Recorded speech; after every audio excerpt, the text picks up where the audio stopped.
Hey, this is Mark. I'm back again with another amazing episode of Finding Your Summit. And this week has been no different. I've got another amazing young gentleman. His name is Sparsh Shah. And I was made aware of Sparsh as he was on this show called Little Big Shots. So essentially, it's a collection of very talented youngsters who go on and do whatever their talent is. And they've got this host, Steve Harvey. He's very funny. And in this particular case, Sparsh has this talent of rapping, singing, while blending his Indian culture kind of all into one. It's really amazing. So I asked Sparsh to sing a number of different tunes and rap. And so I was beatboxing back and forth in my seat, listening to this, doing a lot of Eminem, one of my favorite artists. So he was just really amazing and so much fun. And the other thing about today's podcast, which is great, although we recorded it when I was in Hermosa Beach, I am doing my intro bumper from Sun Valley, Idaho, my new home. Very excited about that, so I can do my training and other things in preparation for Denali late May of this year. So if you want to find out about any of my expeditions, about my public speaking, anything else, www.markpattisonnfl.com. And if you can, go into iTunes and give some love there. Okay, another great episode. Here we go.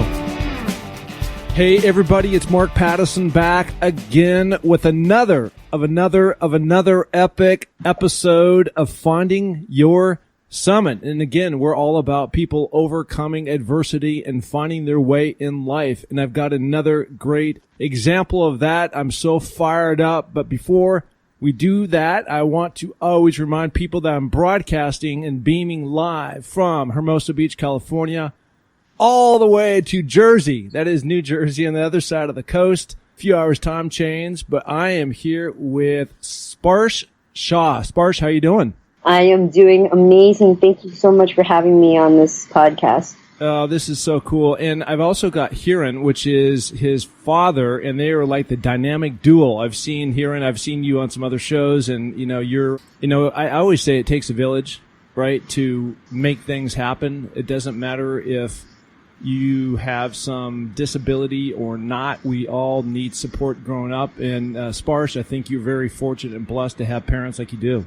I am, and I'm very grateful for that. Thank you. Thank you so much for having us.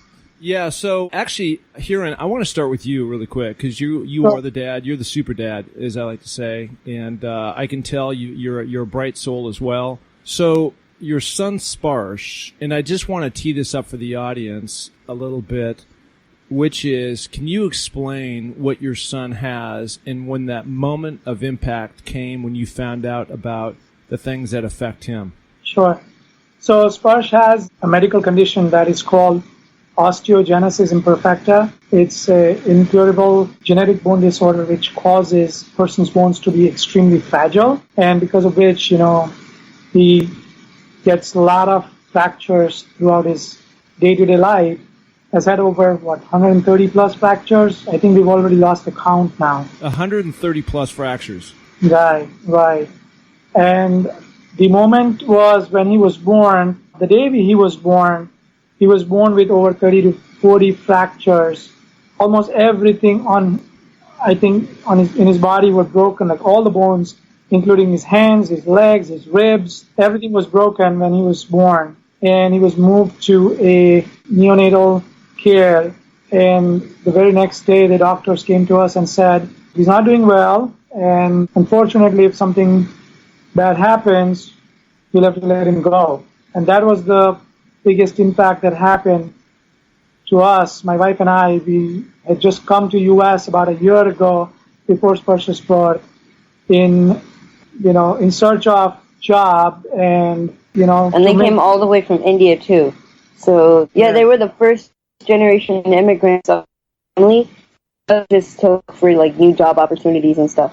So Hiran, I have two girls. They're now 19 and 21. So Sparsh a few years older than you, but so I can't imagine, especially as an infant, and infants are moving around, and I mean, how do you stabilize a little baby that's got that many fractures? So it was very, very challenging. I think the way it happened was Sparsh had to be in a hospital for 6 months after his birth. So I was just telling you that the very next day he was born, the doctors came to us and said, we got to give you a permission slip to let him go if something goes wrong. Yeah. And we were asked to sign that. And my wife and I, we looked at each other with tears in our eyes, and we said, we're going to sign this paper, and we're not going to give up on our son, no matter what his condition is right now. And that's how it started. And then, he was in first 3 months, he was in the ICU. And the way it happened was, as you said, like, they used to literally keep like 6 pairs of diapers under him and would remove just one at a time so that they don't have to move his entire body. And when he was born, babies have such soft, skin, they cannot even cast them to heal the fracture. So the only way that they could stabilize him was by giving him enormous amount of pain medication and, keeping him steady as much as possible. And that's how it started. Right. Besides, I think honestly, with infants moving around, I wasn't able to move around as much. I remember when I was a baby and I got out of the hospital, I used to move a lot. But with 30 to 40 fractures already, I could barely breathe. So there was no question about me even moving. Yeah, the only part that was moving were his eyes. My eyes and barely my lungs. Wow. Well, and he had those big, bright eyes. And you want to tell about... Yeah, that exactly. So the crazy thing is, this is, I think, now we talked about the negative impact, right? Yep. So the positive impact happened when, it was just some random day where, like I said, I could barely move, just breathing, but I had those bright, big eyes. I would lock on to anybody I set them to. Yep. It's like an arrow shooting through the other arrow. And my mom and dad would just they were walking around my incubator and they were just looking at me. They noticed that. And then it was as if, my family and I, we're big. We strongly believe that, divine intervention in God's hand has been throughout our lives or ever since the beginning. And this is like how it started with my eyes. And it was as if my eyes had spoke to them. Cause how they say the eyes are the window to the soul? Yep. And my eyes, they were like saying, Mom, Dad, don't worry about me. I came into this world to do something amazing. Don't give up on me. I'm not dying right now. Well, okay, so number one, you are a miracle baby. No question about that. and there's no question hearing that you and your lovely wife, you hung in there. You didn't pull the plug. You didn't do anything. You were willing to accept whatever happened. But through this, sparkle in your son's eye, you could see that this kid was a fighter and was not going to give up under any circumstances. And Sparsh, back to you for a second. Typically what I do as I interview people, you are certainly set the record for the youngest person I've ever interviewed, and you've done so much in your life, which we're going to get into. But a lot of time what I do is I get back into, well, let's talk about your childhood. How did you get here? And you're still in your childhood. Right. So, another first for me too, Hiran, is that, I've never had, a father-son duo. And I really appreciate you coming on today because you're able to give me perspective from an adult standpoint of what was happening at that period of time. And I can certainly relate to what you're talking about because I am a father, as I said before too. And when your child comes into this world, you feel so blessed. And I also have a child that doesn't have your disability, Sparsh, but she has a form of epilepsy, and we didn't find that out until she was 6 years old. And she's carried that with her all the way to where she is today at 19, and she's just an absolute bright light in my life. But, it's just something that you just take a big, deep breath and okay, we got to deal with this. And then you do, and it's that fight or flight, Right. You can't change the cards you're dealt, just how you play the hand. Love that. Yeah, and you've really developed that. Okay, so where I was made aware of you is a show called Little Big Shots with Steve Harvey. Yes. Right? So I'm sure you've got a lot of PR from that, millions of people on TV. And this gal called me and she said, you have to see this little kid. He is just a bright light and he's got the most amazing voice and it's got this combination. So we're going to get into that in a few, but At what point in this, you come into this world, you've got 30 breaks. It's just incredible. You don't know if, how things are going to play out, but slowly you start to mend. Where did this voice come out of you, of this talent that you didn't know that you had?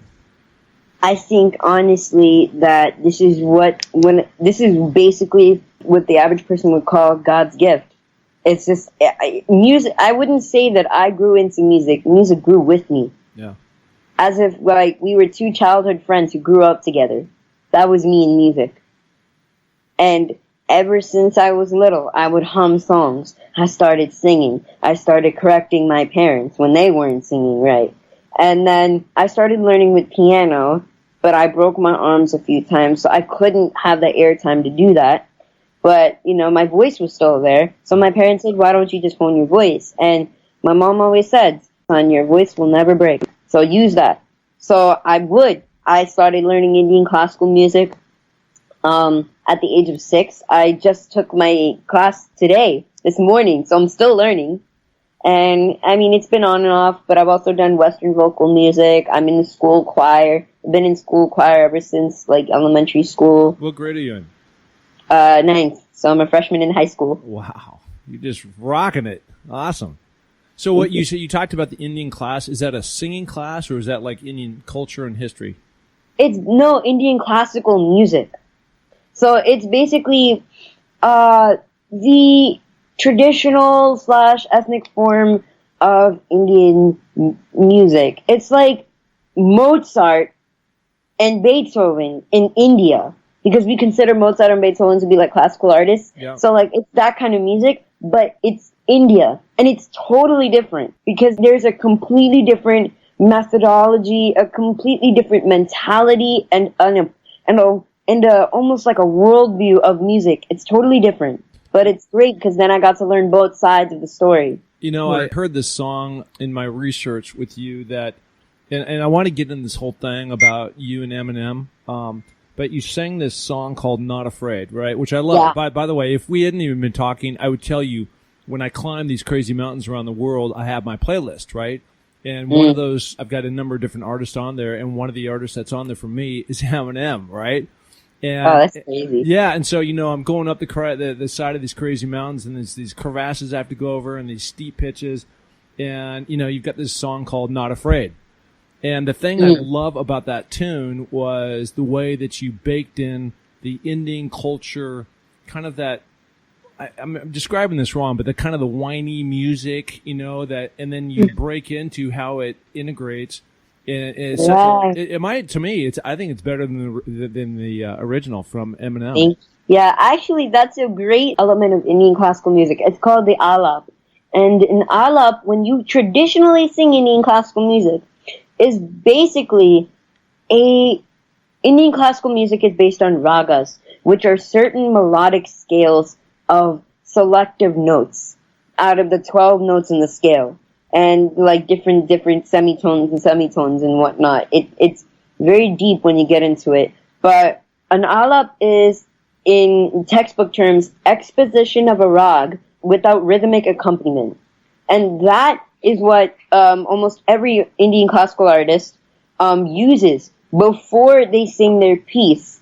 And it's basically, okay, this is the rag, because when you sing, it's all about the mood, the atmosphere. So you develop the atmosphere before you really throw in the song.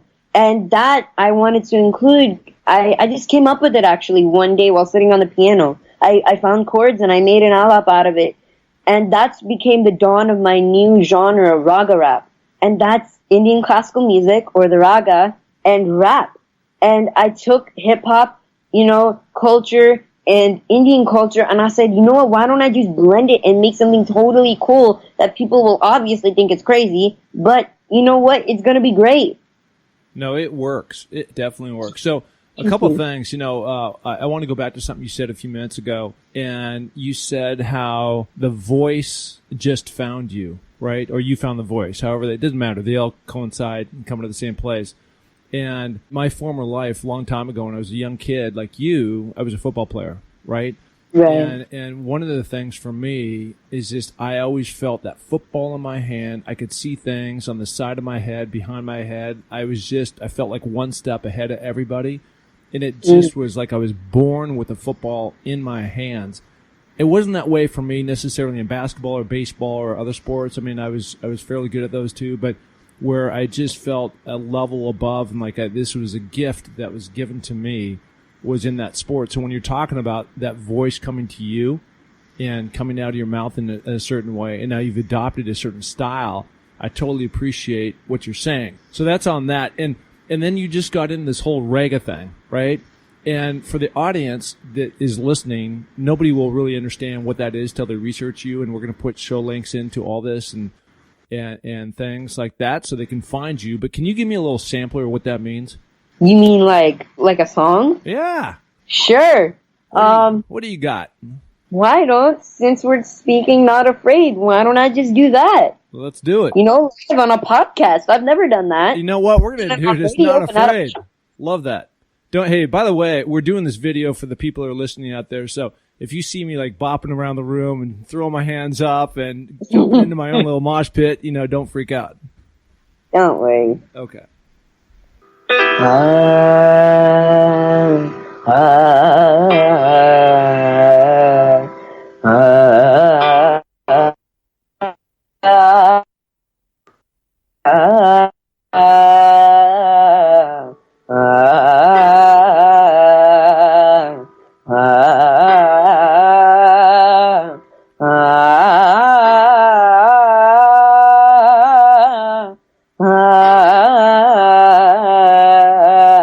I'm not afraid to take a stand. Everybody, come take my hand. Walk this road together through the storm, whatever weather, cold or warm. Just letting you know that you're not alone. Holler if you feel like you've been down the same road. Yeah, it's been a ride. I guess I had to go to that place to get to this one. Now some of you must still be in that place. If you're trying to get out, just follow me. I'll get you there.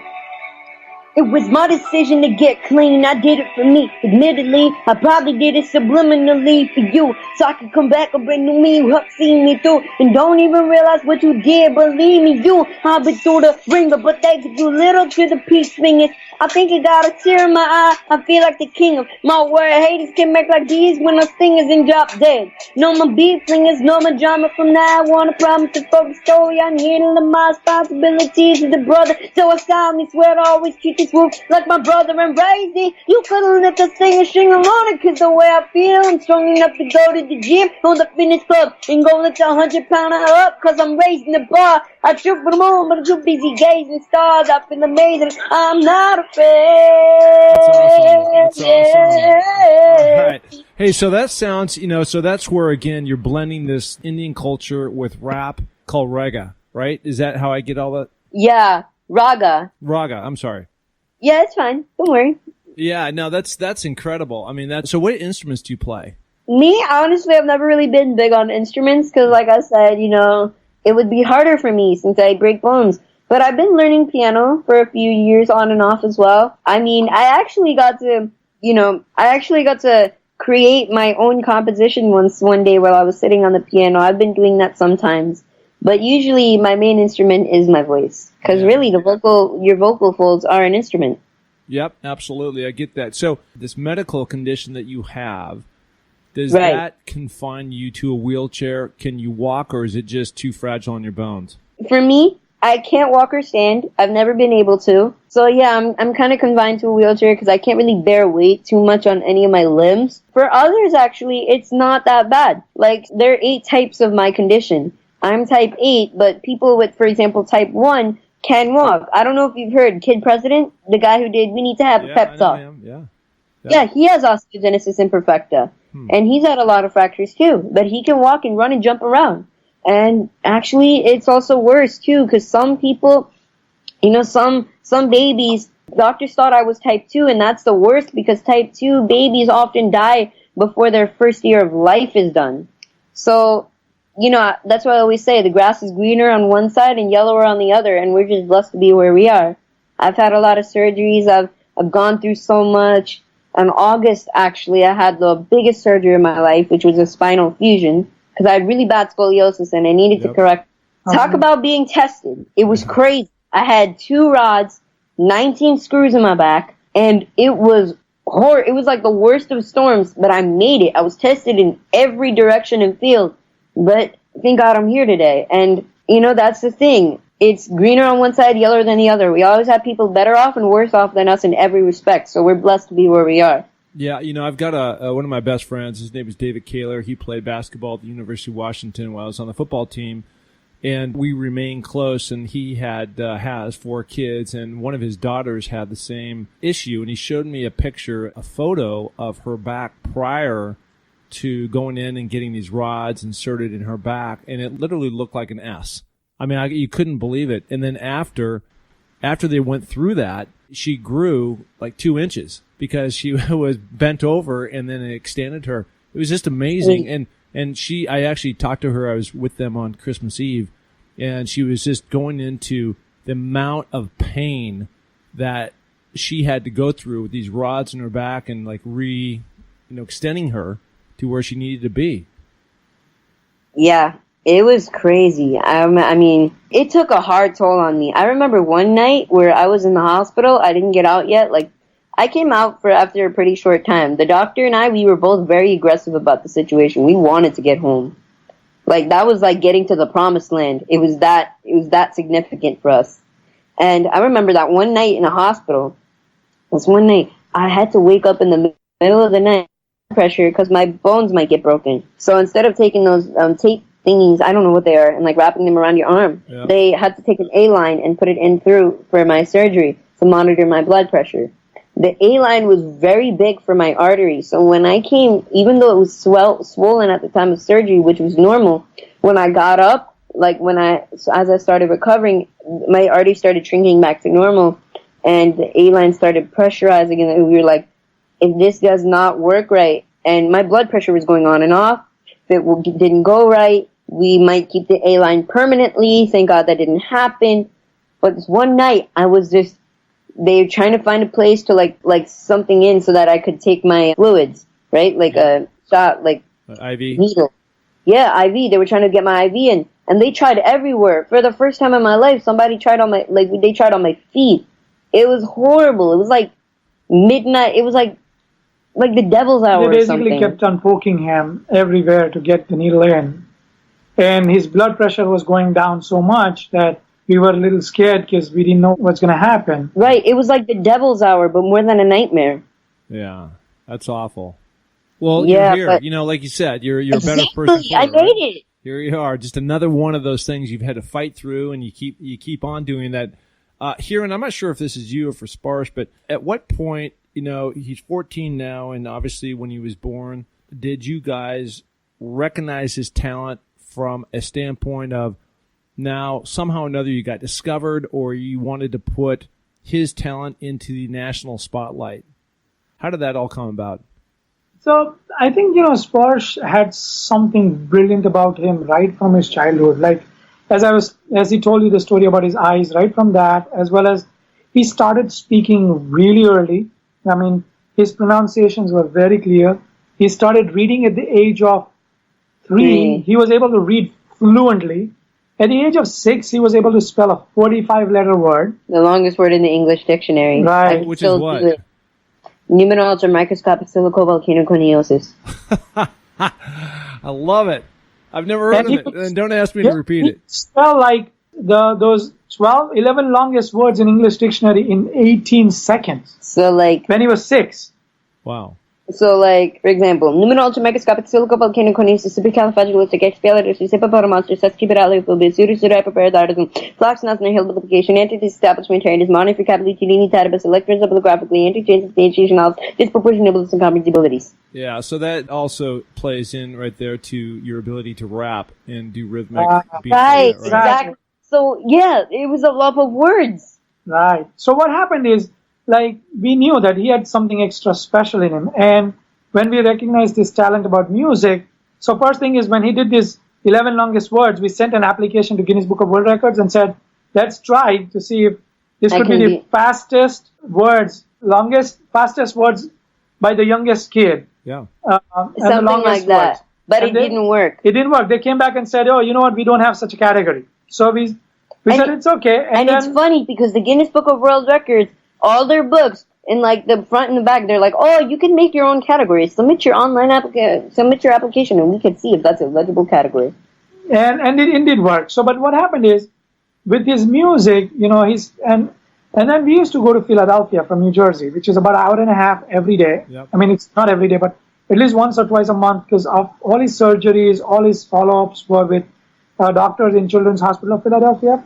And what we used to do is every day when we used to travel, we used to put audiobooks. So we started listening to audiobooks. Daddy's an audiophile. I'm not even kidding, like audiobook file. That's great. And what we did is we put Word Power Made Easy, which he started learning all different vocabulary words. Then we also started listening to all great books, right? Like How to Win Friends and Influence People, The 7 Habits of Highly Effective People, all that stuff. Steve Covey. Right? Yeah. Yep. Yeah, I even for my school assignment, I had to, it's funny, for my school assignment, I had to be the teenage version, 7 Habits of Highly Effective Teens by Sean Covey. And every night before we used to go to bed, we used to do a TED Talk. So we watched a TED Talk. So at that time, Sparsh, like when he was 4 or 5, he was called as an encyclopedia of prehistoric animals. Yep. Yeah. And, you know, he told me that I'm going to do myself one day. And that time he was like 7. And it happened. It happened when he was 13. He did a TED Talk. It's incredible. By the way, on the TED Talk, what was the topic? It was how I turned impossible into I'm possible and how you can do it too. And did you make it right on 18 minutes? Yeah, less than. Yeah, 14. It was 14. Yeah, I had to do it in 14. Yes. And now that TED Talk has over 8 or 9 million views on all social media sites. Like, he was the highest trending speaker of the 25 speakers all over the world from that event. Okay, something's not fair here because I'm 56. I want to do a TED Talk. You got this little guy here that's 14. He's already done his TED Talk. Man, that's incredible. Well, hey, that's the thing. All you got to do is change that impossible into I'm possible. Everything will be. Then that's how it starts. I love that. It's like how you said. Changing your mindset from how did I get here to what am I going to do about it? Yep. I mean, that's a big one, right? And it's so much. And, you know, what follows that is the mindset of where your focus goes, your energy always follows, right? So if your focus is, I'm sad, I'm in a terrible situation, I've got 132 breaks in my body. Then you trap yourself. Yeah, it's right. You create your own prison versus create the possibilities of everything. There's nothing that you can't accomplish, right? So it's just so much fun to sit there and watch people who overcome and don't quit. You know, this gal that I was mentioning to you before we went live here, Mandy Harvey, she sings a song called Try. And Try is just all about her being in a low point once she lost her hearing at 18, and she's a beautiful singer. And so this song is all about how she crawled out of this well. So if you can imagine being in a 30-foot well and having to slowly climb out until she gets to the top, and then she emerges and just goes on to just greatness. And then, you know, as it all would play out, America's Got Talent, 4th place, and just a beautiful story. But, you know, similar type stories that I love having people like you on this podcast, because it's all about showing people that there can be a path out towards success. Okay, so you go and you do this TED Talk, right? Was that the impetus to your launch to get on little big shots and have such a worldwide acknowledgement on YouTube? I think it was already part of that whole momentum. Yeah. Not Afraid was actually what started it. That's what I was going to get to. Like, when you said, how did you really get to that big break in your career? That was Not Afraid. I mean, actually, the weird thing is I loved words, but I hated rap for a very long time. I had that very preconceived prejudice about rap, because all those rappers in the main industry are all profane and they talk about bad things and this whole rap industry is corrupted. And with the values that I was raised in my life, rap felt like, oh, that's way, I'm not going there. I'm never going there. But then I heard Not Afraid by Eminem, and even when I was a baby, like when I was little, I was slowly exposed to hip-hop. I remember when I was little, I watched that Disney movie, Let It Shine, which was about rap, and listening to other people like Maddie B raps, and I slowly built in, and then I heard Eminem's Not Afraid, and I'm like, wow, hip-hop really can be used for good. That was the breaking point, and when I did that, I came up with my rapper name, Pure Rhythm, which is, I'm clean, no curses, no bad lyrics. I'm completely pure. I want to bring in a generation of pure rap, but I'm still all about the rhythm. Like, don't fail to take me seriously. You know what I mean? I do know what you mean, and what you're essentially saying is that you're not filling the airways full of negativity and degrading women and profanity and things like that. And actually, I'm glad you're talking about that. I'm also not a fan of rap in the same idea that you have it in, because I like to, again, I fill my mind and my ears with positive affirmations every morning, and so those things that do that, I'm drawn to. So there was another song that I loved. Well, before I get there, let me ask you: is he aware of all the stuff that you're doing? This tribute to him? I don't. As of what I know, no. Yep. But his record label is. I mean, his record label tweeted me out for Not Afraid, but I think that was really it. Eminem hasn't reached out yet. We've tried, but it's high time that he should reach out to him now, because Sparsh's song has become the most viewed Eminem cover ever with over 65 million views. Not Afraid. And then also what we did was he launched you want to tell about the album too quickly? Right. So after Not Afraid, I went through a few other Eminem covers and I recorded those, the ones that were inspirational to me. In fact, I even experimented with writing my own lyrics to some of the parts of the songs. And, I released an album on Eminem's birthday. Was it 2 years ago? 2 years ago, I released an album on Eminem's birthday, which was Pure Rhythms tribute to Eminem. So it was a pack of 5 Eminem covers that I recorded, for everyone to hear and for Eminem especially. But he didn't respond. And you know what? And recently, we actually, if you've heard of Eminem's new song, Walk on Water, right, so I actually, when I listened to it the first time, I thought, man, why does Eminem sound like he's gonna give up? He doesn't give up, obviously, but towards the end of the song, before he says, I won't, I'll decide if it's my last bow, but he sounds like he's giving up, and I'm like, he needs some support. We all need him. In a rap generation right now where really don't take lyrical genius as seriously as they do just a catchy beat. It's like now it's about the beat, not the lyrics, not the real meaning. So we need him back. So I made a reply to that song. I replied to him, and that I released, but he hasn't responded. And you know what? I'm going to have to move on anyway, right? Hey, dude, I'm going to go get him on this podcast, all right? And then we're going to do like a 3-way pod, and we're going to rap back and forth, and I'm going to be doing my hand motion in the air. And so I'll see what I can do to help you out, okay? Wow, thanks. So there's another song that I want you to get keyed up, and it was really beautiful, and that's the one that Eminem did with Rihanna. Love the Way You Lie. I love that. Yeah, that's crazy. I did both the versions of it, part 1 and 2. Well, can you give me one of the parts? Sure. Do you have the track? Where is this? So, Love the Way You Lie part 2 was completely with your own lyrics, right? Part 2 was. Right. I mean, which do you like better? Either one. You just give it to me. I just, part of this is just listening to your talent and exposing people to what you can do. All right, let's do this. Man, it's crazy. All I gotta do is get out the lyrics. I have not sung this in a very long time. No worries. Yeah, that's the thing. But that's great. That's the thing. It's like you get to revive. You get to come back and you're like, hey, yo, guys, I'm finally doing this, Yep. All right, let's do this.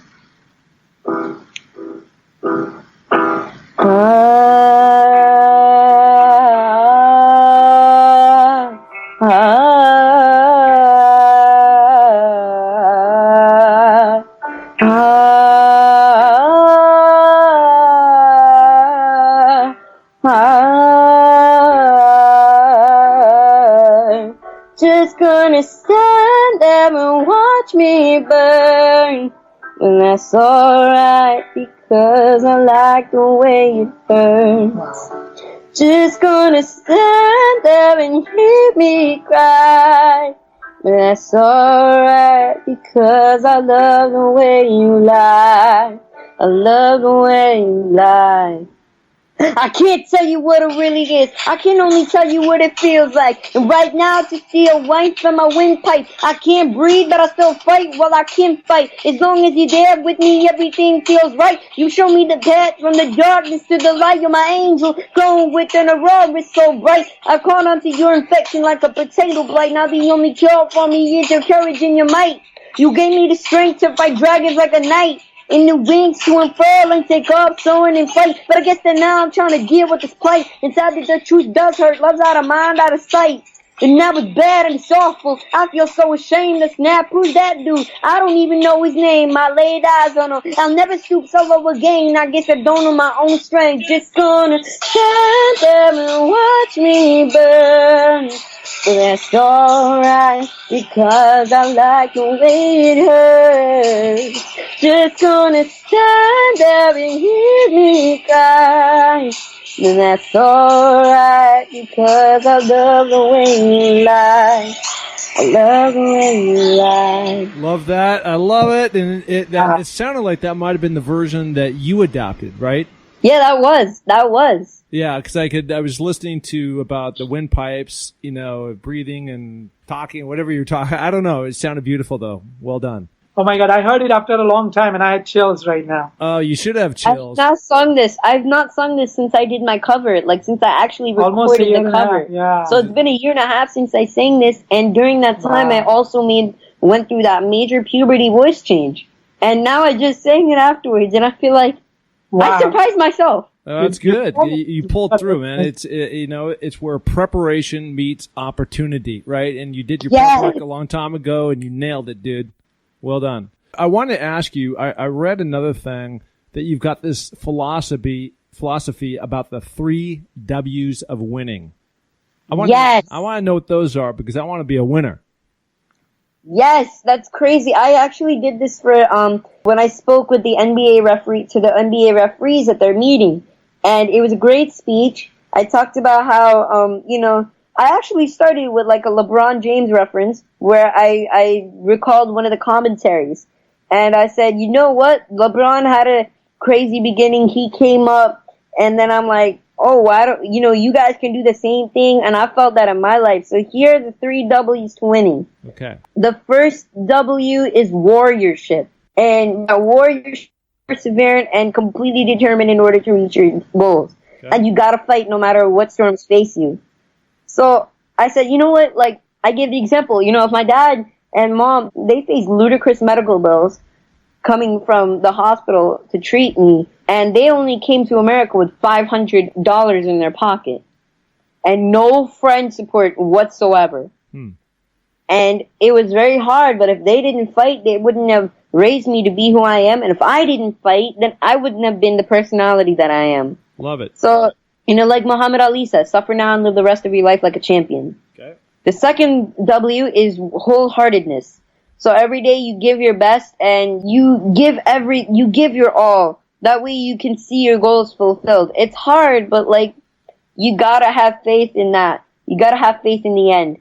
So, I always say, every day when I wake up, I thank God for giving me another day to live because, he could have taken it away if he wanted to.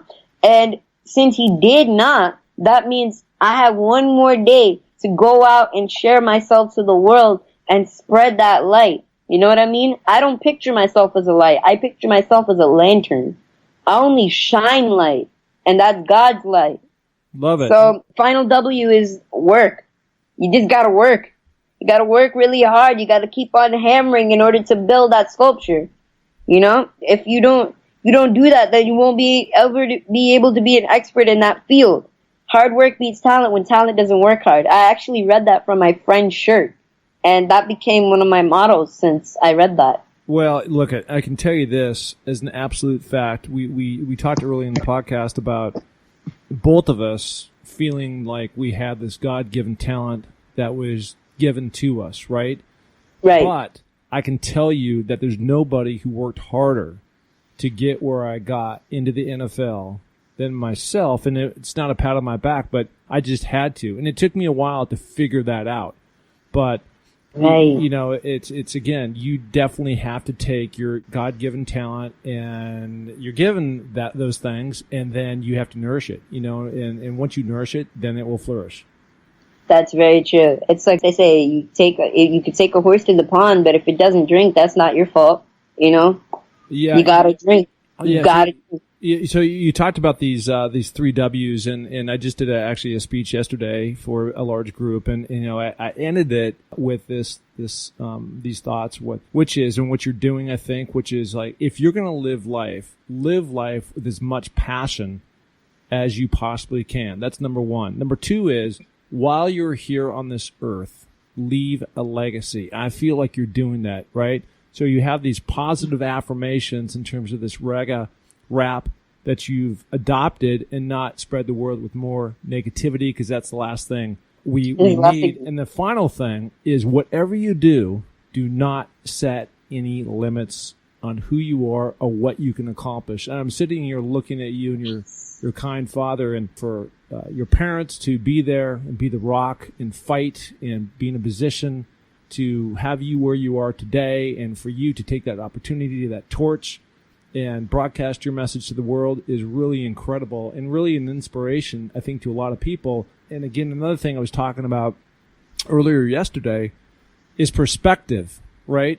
And we all get wrapped up in our own little world about our situations. And, you know, here you are, and you've got this situation where your bones break and you can't walk, but you've just said, you know what, whatever, I'm going to go out and spread my light throughout the world.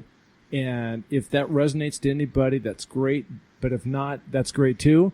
But you're living what your true purpose is really all about. Exactly. Exactly. It's like, that's the third point I mentioned in my TED Talk, help others. Because what's the point of climbing the mountain and just staying up on top if you're not going to help others come up with you? Yeah. It's like the Chinese say, if you want to know the road ahead, ask those coming back. Yeah, I love that. So for you, you know, you're 14 now, your career is just getting going. Where do you want to take this? Where do you see yourself?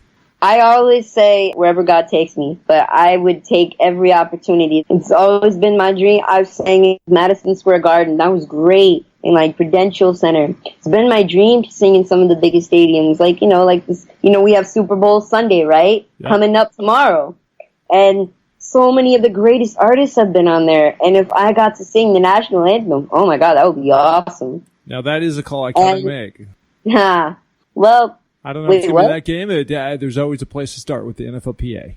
That's true. Yep. Yeah, so last year Sparsh did 3 performances at Madison Square Garden, and he's doing one more again on 31st March for another New York Knicks game. So that's going to be interesting because, you know, 20,000 people, and obviously his dream is even bigger than that. He wants to sing one day in front of a billion people. That's a lot of people.